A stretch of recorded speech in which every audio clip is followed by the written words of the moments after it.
Hey everyone, this is Nitro.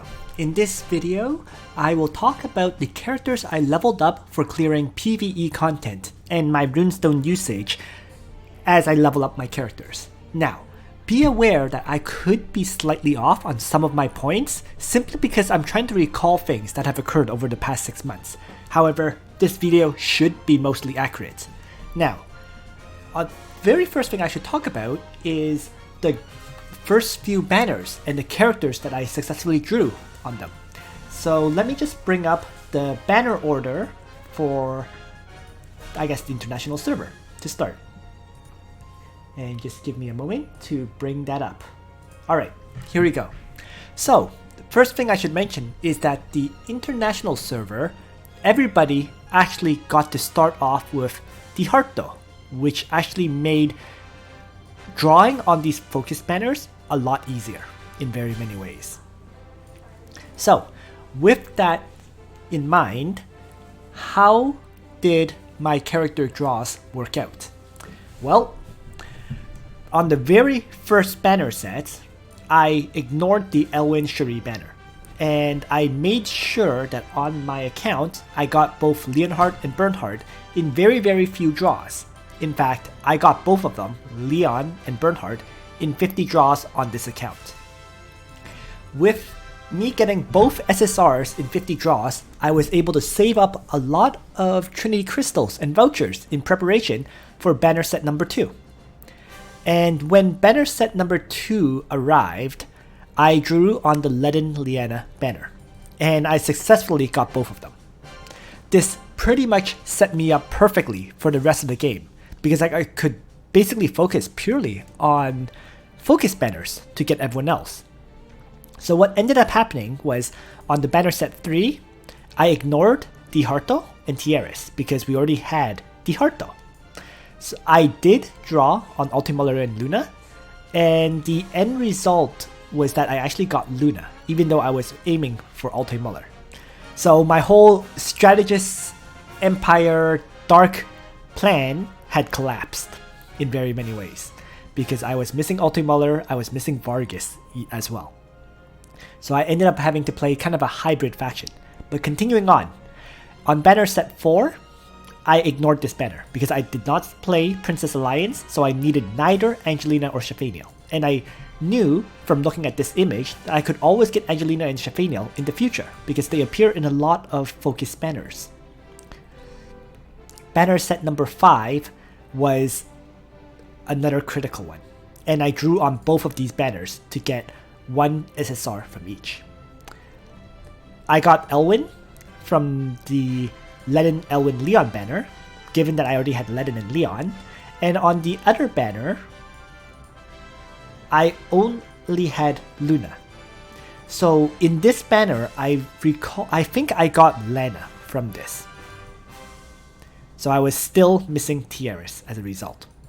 No problem though. I knew Tieris would show up in a banner in the future, which is banner number 9. So, on banner number 6, I drew on it, and I got Zerida. This then set me up for banner set number 14, where since I had Zerida, and I had the Hearto, I was guaranteed to get Juggler. So, continuing on, banner set number 7, Bozel, Bernhard, Ultimuller is where I finally picked up my Ultimuller. And even though it was unnecessary, I think I drew on this banner. No, hold on. No, I did not draw on this banner. It offered Angelina, Liana, Cherie, so that would have been a guaranteed Angelina for me. But because I did not have enough Trinity vouchers or tickets at this time, I could not draw on this banner. Once again though, I knew Angelina and Shafaniel would show up in future banners, so I could afford to wait. I did draw on Listel and Lanford banner, hoping to get Listel. In fact, I drew quite desperately on this banner. I think I used over 100 vouchers, but I only managed to get Lanford, which was unfortunate. Did not get Listel here. So Listel, really, I didn't get Listel till, in fact, July, 6 months into the game. and that was from the recent couples banner. So it is what it is. But continuing on, the Di Harto Tieres Luna banner is where I finally got Tieres, and once again I skipped this banner. Shafaniel Bozolana. It was a guaranteed Shafaniel, but once again I had no tickets to draw on it. Since I don't play Princess Alliance, not having Shafaniel was no big deal. Landius and Rachel is a banner that I did draw on, and I believe I got Landius from this. Either one would have been fine. I believe I picked up Landius because, and the reason I drew on this one was because I was looking at the future banners, which is not shown on this specific image, but I knew that you needed to get one of them to be able to get a guaranteed other character in the future. So let me see. Looking over here.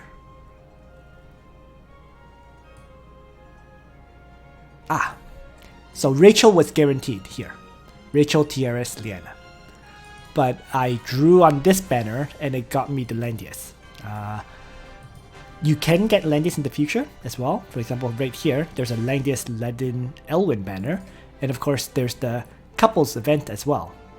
But yeah, I just drew on it because it seemed like it was very important to get Landius, and I did get him. Although with that said, even though I got Landius, I actually couldn't use him because his bonds actually requires Rachel. So it ended up being a character that I drew for, but sitting here for a while. Banner set 11, Leon Altemuller, which I believe is the start of this section. Yes. So from here, we've reached May 23rd. Given the game started in January, this is 4 months into the game.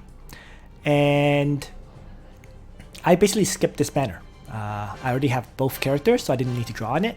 Similarly, didn't need to draw for Ledin and Elwyn. And this banner, the Shafaniel Angelina Cherie banner, was actually moved. We didn't actually get it at this time. So it's not here. Although when it did arrive, I did draw on it to get Shafaniel, which basically finished off all the SRs that I needed, or all the SRs characters that were in the game.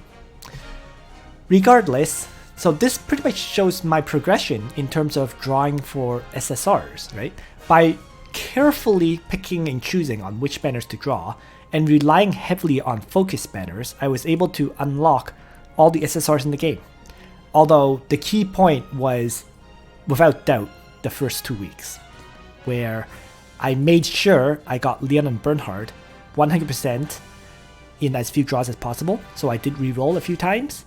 And as for Ledin and Liana, that was a bit luck-based, but at the same time, given that I was able to save a lot of draws due to the low cost of getting Leon and Bernhard, I was able to successfully get them both as well. So that was more or less my draw order for SSR heroes. So with that said, let's jump back into the game now and talk about my party of characters. I just wanted to give this overview because I felt it would probably be useful for new players on the Southeast Asian server to see how you can kind of draw for heroes and get them all eventually. Alright, so now that we're back in the game, so with the early characters that I drew for in SSRs, after I hit level 35, my party basically stabilized into using the following characters. I actually early on was using Imelda as my mage because I found that I didn't have a good way of killing Lancers, but Imelda, having Free Strike, actually worked very well against Lancers. She could one-shot them quite easily. In addition, her Blizzard skill was surprisingly useful in World Arena at that time. So that's why I actually ended up using Imelda for quite some time. However, I did have to abandon her because she ended up being at 3 or 4 stars for the very longest time. I built her initially thinking that I was going to play Empire Strategist Dark, and it really didn't work out for me. But nonetheless, she was useful in the temporary early stages due to her flexibility with the Mass Heal, the Blizzard skill, and Freeze Strike, until I got better mages. And the better mages, of course, was Bozel and Lena. For melee damage dealers, you really only had two choices, which was Leon and Shuri. Now, there were quite a few people who focused on both, and it was of great benefit in the early stages, in truth. I only focused on Leon. This actually did cost me quite a bit in the early stages of the World Arena. Shuri is quite dominant in World Arena in the early stages, much more so than Leon. But with that said, Leon ends up being much more useful, in my opinion, for clearing PvE content. So it kind of balanced out. My tank, after level 35, was Leaden. And the reason for that was because while I originally wanted to play Empire, Strategist, and Dark, I never got a copy of Vargas until around April or May. So Vargas never joined my party until 3 or 4 months into the game. So I also didn't have a copy of Freya either, in fact. So my tanks were totally limited to just two options. The first was Grenier, and the second was Leaden. I actually was using Grenier for the early stages, but I very rapidly realized that once I hit around level 35, he had a huge, massive drop-off in combat performance. So at that point, I started changing over to Leaden. So I was forced to basically use Leaden, and it paid off because Leaden is actually the best PvE tank in the game. And he basically curb-stomped everything in the game once he was properly upgraded. Especially once he got access to the King's Amulet and Aeneas' armor at that time, not Gaia's. He had the Aeneas' armor and the King's Amulet because both of these items were actually free. You get them from an event that's ongoing, as well as from, I think, from challenges. Can't quite recall anymore, but it was one or the other, or even both. Right?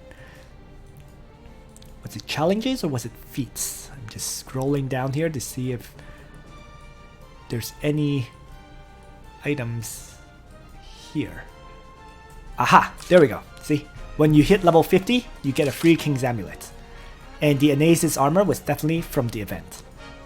So, with those items, and with some saved up Epic Martial Spirits, I was able to very rapidly upgrade my characters. Or sorry, very rapidly upgrade my Leaden so that he could crush everything that he faced. In terms of healers, early on, I just used Almeda as my healer, of course. And then eventually it became Almeda and Liana. And then eventually, even later, it became Almeda, Liana, and Tieris. And then finally, it actually became Almeda, Liana, Tieris, and Sophia. So the number of healers I use just keep growing. In fact, now you can even say I'm throwing Chloe to the mix as well. So slowly but steadily, the number of healers that you use keep increasing because all the healers in this game are actually quite good. They all have different roles and purposes, but you mix and match them according to the battles you face. With that said, I do think Almeda had a drop-off. I think I used her for up to around the level 55 dragons or so, and then I stopped upgrading her at that point in favor of upgrading Tieris and Liana. Finally, the other free SSR that you get early, the Shuri, I used her a lot early on when she was 3 stars, but for me, she stopped being useful at around, I would estimate, level 40, because she could no longer really one-shot targets, and that's absolutely required to use Cherie, because she needs to one-shot a target so that she can keep using the lightning skill and keep activating the Wild Princess. So this was a limitation because I did not grind any of her shards, so she was a mere 3 stars at that point. And so I had to give up on her. So, which is fine, you know, I rely on Leon as my main melee DPS instead. And Leon comboed with Liana with Act Again allowed Leon to perform a very similar role as Cherie. So it worked out for me. So yeah, with all this covered, this was basically my party. It was Leon, Ledin as my tank, Bernhard as my infantry. My healers are already covered, Liana and Almeda for most of the early stages, eventually adding Tiaris. And then for mages, I used Bozel and Lena. Bozel was a free character, although I think I also got a copy of him, a duplicate. Lena, when I got her, definitely joined the party because I had Bozel. Right? Bozel could faction buff Lena, so that gave me 2 clear mages to use for a lot of the content. So 1, 2, 3, 4, 5, 6, and I suppose 7 in Almeda was enough to clear basically all content up to the level 65 dragons. If you watch any of my, let's say, Goddess Trial videos or Anarchy Clear videos or Time Rift, you'll see that I pretty much only use these characters exclusively and nobody else. So, with all that said, let's now talk about my Rune Stone usage with this party. Well, the most obvious one was Ledin absolutely needed Rune Stone. In order to use him, you would go up Fighter, Gladiator, King to get the access to the faction buff and to Light Reflect. However, you had to commit 1 Rune Stone into Paladin. You had no choice because that's where his Divine Guard skill is. So I think, if I recall properly, what I did was Fighter to Paladin, class mastery this, then switch over to Gladiator, then go into King. So that was my early Ledin for most of the game. And I used Ledin as a King with Faction Buff, Divine Guard, and Light Reflect. He did not change into his Templar class till much later because it took me a long time to get the full class mastery in King and have materials in preparation for converting to Templar and instantly maxing it out.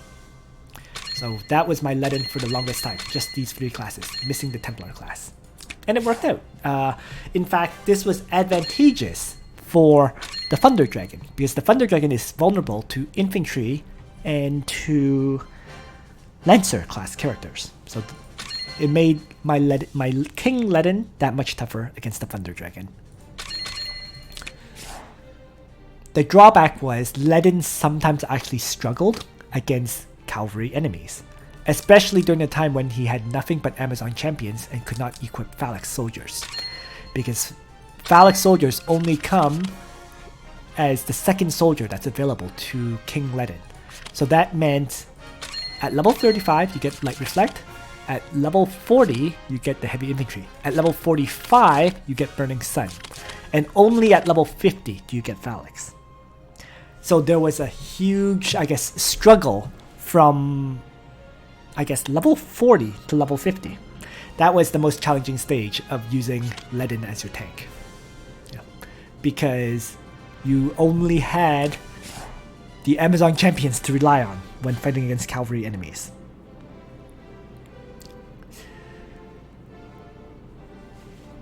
Other than the Runestone into Ledin, I had to put a Runestone into Bozel.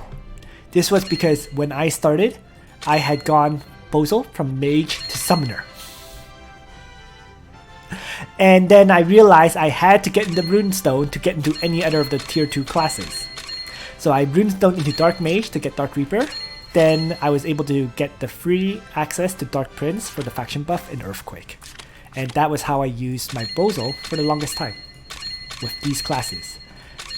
Reaper and Deathlord came much later for me. I just did not get access to these 2 classes for quite some time, due to, once again, Runestone limitations. Another Runestone I put in was Bernhard. And in the case of Bernhard, what I had done was Fighter, Swordsman, and Emperor with a Rune Stone to get Shield Bash.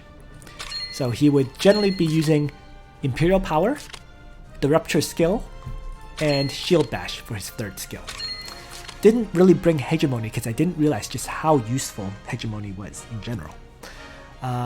Although for the Thunder Dragon fights, I definitely 100% brought Hegemony instead of Shield Bash. So that was my Bernhard, another Rune Stone.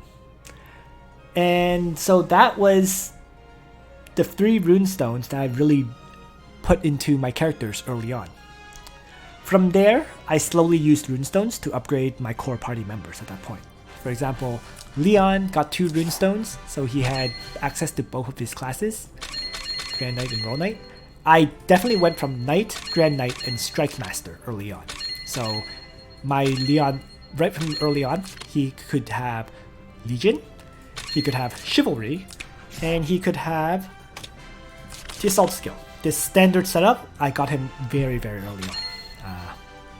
Highlander and Royal Knight for Imperial Charge and 1000 Hooves came much, much later for me. I just didn't have the Runestones to commit into Leon, and B, he was doing enough damage to one-shot everything anyways, so I didn't need to Runestone him. But eventually, he did get 2. Other than Leon, Lana was the same once I got her. So she got the double Runestones so that she had access to Saint and Martyr, right? As well as the Archmage and Dark Princess. I think I went up... I'm trying to remember which... I definitely went up the middle line first. So Mage, Archmage, and Dark Princess was my first line. And later on, I added in the Saint and Martyr line for Heaven's Sanction. But that was later on, once again.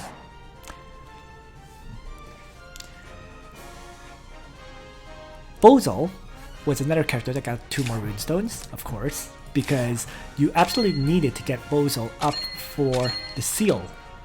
Not necessarily for Black Hole, but for Seal. That was the most important thing for PvP purposes, especially World Arena.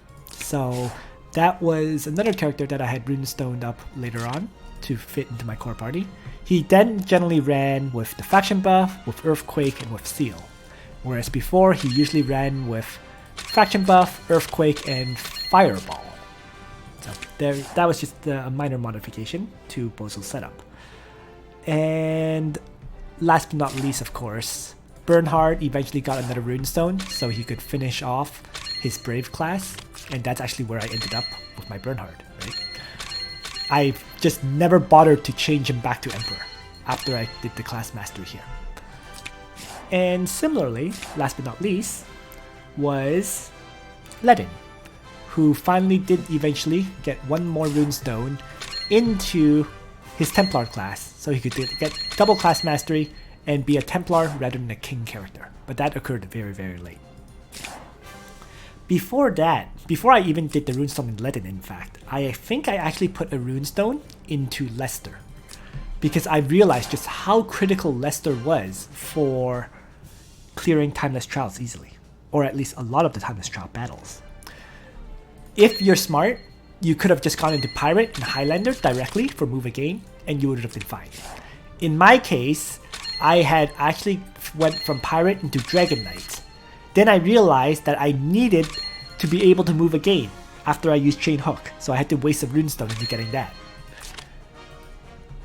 So, it is what it is. In hindsight, this is complete hindsight, but I think you actually don't even need Dragon Knight at all.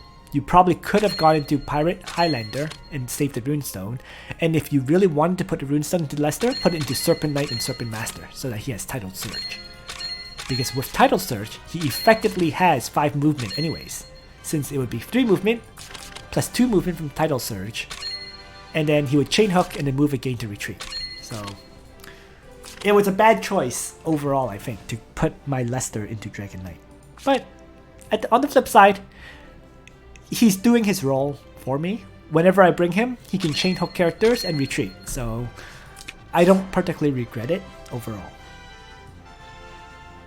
Now, with all these characters now fully upgraded, my core party has been fully upgraded, you know. Liana never needed a Runestone because she's fine as she is with Prayer and Act Again in the main line. Some people like to put a Rune Stone to get Gospel, but I never did that. So regardless, my main party was basically complete, and this party was enough to clear all content up to the level 65 dragons. The only change from here was that I needed to start branching out my characters, so because of the upcoming Eternal Temples. Eternal Temples was an addition to the Secret Realm, where the recommended factions here get plus 40% to all stats, as long as you're using a recommended faction character. So the plus 40% to all stats includes plus 40% hit points. So it was almost required to use recommended characters for you to clear each of these Eternal Temple fights. And there's 4 different ones. Interestingly enough, however, my setup was such that I only needed one character to truly clear almost every single fight. And that one character was Elwyn. I had to build Elwyn up to 6 stars, but Elwyn was the next character to appear and get double class mastery. So he got Swordsmith, Hero, General, Grand Marshal. And with this, I was able to handle basically all of the Eternal Temples. Because let's just quickly go over the parties that I used for Eternal Temples. You can also check the videos to see the fights directly, but covering it briefly, Valkyrie needed Bernhard with double class mastery. It needed Leon with double class mastery. Remember, Empire's Honor, right? So let's bring that up. So I used Leon, Bernhard, Elwyn, all 3 with double class mastery. I used Liana as a healer. She was here primarily to die on the level 65 versions, but in the lower level versions, she could stand on a healing spot and be perfectly fine for the whole fight.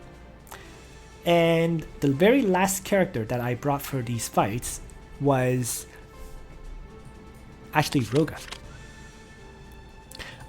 I vaguely recall, I'm not quite sure what I did for the level 55 and 60 versions anymore. I might have even brought, let's say, Vargas or Alte Muller as a temporary damage dealer to do the class change, if I even needed them. But for the level 65 version of the fight, I definitely bring Roga. And the unique thing about Roga is he's only there to do a class change. So even now, if I bring up my Roga, his level is a mere level 47. He himself is in his Lancer class, so he doesn't have access to all his skills at all, but his soldiers are the Sky Archers because they have 2 range to attack from. You could easily use Shinobi alternatively, it doesn't really matter as long as it's a ranged attacker with 2 range. So you could even use, at this point now, this is late, but at this point you can actually use any Lancer tank with the clothesline pull, because the clothesline pull gives them +1 range. So there's a lot of versatility in taking on the Valkyrie now. Continuing on. The second Eternal Temple relies on Dark Reincarnation or Princess Alliance, which is Leviar. And this fight is actually quite easy if you have access to almost all the SSRs. I personally simply used Bozel with Lena as my damage dealers. So they both had double class mastery. I brought Luna. And Luna's was only 4 stars with single class master at this time. So she was actually a Pegasus master. In order to avoid her being attacked, I just brought both rangers as her soldiers. Because now that she's a ranged character, Leviar did not choose to target her. And the last 2 slots were filled with healers. So I brought Liana and Tiaris. So that was the Valkyrie fight. Or sorry, that was the Leviar fight. The third dragon that I cleared pretty easily was the Phoenix fight. And the Phoenix fight relied on Leon. It was strategist and protagonist. So I needed Leon, Elwyn, and Ledin. As for the last two characters, they were both healers. In this case, I brought Liana and Almeda. The interesting thing about Almeda was, I think she only had 2 or 3 out of 4 class mastery. Even now, she does not have complete class mastery. Her primary purpose though was healing via her talent, healing via the skill, and tornado, and debuffs via her talent. So it worked out. Even at 3 out of 4 class mastery, she healed enough to keep my other characters healthy. Last but not least was the toughest fight for me personally, which was the Eternal Temple boss of Scylla. Scylla's recommended factions were Meteor Strike and Legion of Glory, and I had basically nobody leveled up for this fight. Early on, for the earlier fights, I relied on Ledin with Shuri, with Liana I think it was.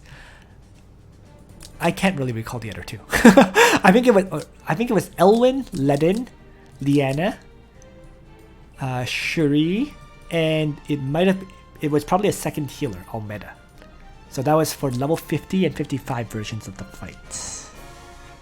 For the highest difficulty version, I had to completely change things up. In truth, Scylla 65 was the last Eternal Temple that I cleared, and it required me to use Rune Stones. I personally ended up using it basically for 65 version, Ledin became completely useless, and that's what caused me grief. So I ended up using Elwyn, Liana as the healer, Hein as one mage, and my Hein only had single class mastery. Chris, pretty much the exact same thing. Single class mastery, no runestones committed with SSR gear, and same old thing was Hein. And the last character ended up being Matthew. And just for me to be able to clear this fight, I ended up using 2 runestones in Matthew, so that he had access to his sniper and ranger class. In hindsight, I think I really should have put the runestones into Shuri as opposed to Matthew. My personal thought process was that, hey, if I double class mastery Matthew, he could help me clear Phoenix 65 faster. Didn't really work out this way, so it ended up being a waste of runestones, in truth.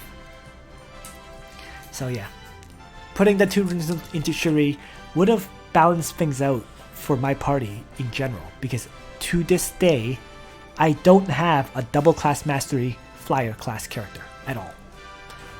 Shuri has single class mastery, Dragon Knight and Dragon Master, and Ulte Muller is not even a flyer right now. He's merely a Lancer class, because I never put any runestones into Dragon Knight and Dragon Master. And this is probably the one thing I probably regret the most, not having a properly built flyer at all. The irony here though is it's actually caused me some grief occasionally with Timeless Trials, because my Ulte Muller basically has no ability to fight, and I had to bring him in order to buff up Leon so Leon could move properly. But generally I was able to figure out one way or another to clear those battles, so it just made it tougher for me, but I was still able to clear them. The other area where this would cause me problems was actually the Dark Dragon, because the Dark Dragon is vulnerable to cavalry enemies as well as flyers. Well, I basically had to rely purely on Leon to do damage against the Dark Dragon. So that was a little bit troubling as a result. It worked out. I was able to clear them, pretty rapidly in my opinion, but it was it was a little bit annoying and tedious, I suppose you can say. So that's probably the one big regret that I have, never leveling up a flyer with 2 runestones. Whether it's Ulte Muller, which I think is preferred if you use Leon, or otherwise Shuri. From here on out now, I'm purely in preparation for Summit Arena and PvP, because my current party, which includes, I suppose, Sophia as a very core character, has been able to clear all content entirely. It's a hybrid faction party because my tank, no matter what, is leaden. So I'm always using effectively Legion of Glory. But despite that, it works out very well. And so since I was now at this point focusing purely on Summit Arena and PvP preparations, all my runestones went into characters for PvP and Summit Arena. Which meant, for example, I upgraded a new tank. Instead of Leaden as my primary tank, in PvP it's actually Landius, who got his double class mastery pretty fast. After that, I actually upgraded Luna with double class mastery next. And this upgrade was kind of interesting. She was always in her Pegasus Master as a semi-flyer for me, but I ended up putting her into Bow Knight and Bow Master because I thought I needed her for the challenge battles in the limited time event Trails in Time 2nd Chapter. It did not work out for me. Ironically enough, it completely did not work out for me, and the reason for that was because my archer and assassin training ground is completely underleveled. While the attack value was perfectly fine, the unfortunate thing was my soldiers are crap.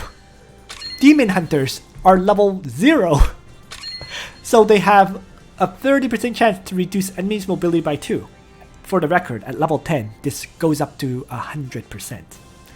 So I was missing a huge part of what makes Luna useful for PvP, for the challenges.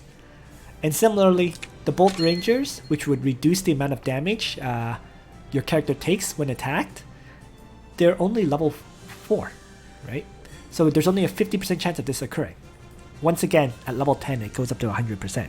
So I don't have any real guaranteed 100% occurrence effects with Luna and her soldiers. Thus, my Luna ended up being kind of useless. It's not, however, this is not a waste of runestones because Luna does have huge utility in both PvP and PvE once she is fully upgraded. Mine is currently only 4 stars, so I do need to spend some time grinding her up, but eventually she'll hold her own as a character.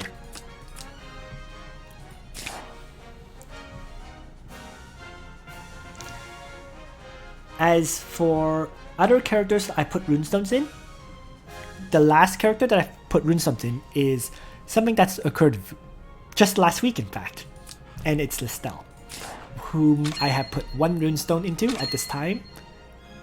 And that's it. So that's all my runestone usages, really. And I'm currently sitting on 4 runestones with the potential to get a 5th runestone. The 5th one being from the guild store for 3,000 guild medals. I probably will not purchase this runestone until near the end of the month because I currently have 4 that need to be used, and I'll be busy using the guild medals for upgrade materials to upgrade my characters to get their class masteries. So towards the end of the month, I'll buy this runestone. In the meantime, it'll be continuing to upgrade characters for PvP and Summit Arena so that I am ready for those battles. So that sums up my party in terms of the way I built them. You can see, early on, I got a lot of my SSRs, and I've relied on them ever since to clear content, Whether it's Bernhard, Leon, Ledin, Lana, Bozo, Liana, these all came really early for me, these 6. The additions, which was Elwyn and Tieris, they joined the party later, but they saw fairly limited use, and they were usable as soon as they joined. For example, Tieris, she was primarily bought whenever I needed additional damage. So she was brought for her attack blessing and for her miracle effects, not for her heal. It was to allow Leon to one-shot targets. Right? As for Elwyn, until he hit 6 stars, and became the critical character for Eternal Temple, he was kind of effectively useless. He was a character that you grinded up steadily but didn't use until he hit 6 stars. And other than that, it would be using non-SSR characters, which once again was Sophia, all meta. I think that pretty much sums it up. Those were all the characters I've really used for all my PvP, for all my PvE content. Other than occasionally Liffany for Timeless Trials, due to her fixed damage effect of magic creation. Alright, so that concludes this video, which talked about my party and Rune Stone usage. For my final video in the Nitro setup for today, it will be covering my Summit Arena team in greater detail. So thanks for watching, everyone. I hope you found all this information useful. And on that note, Nitro out.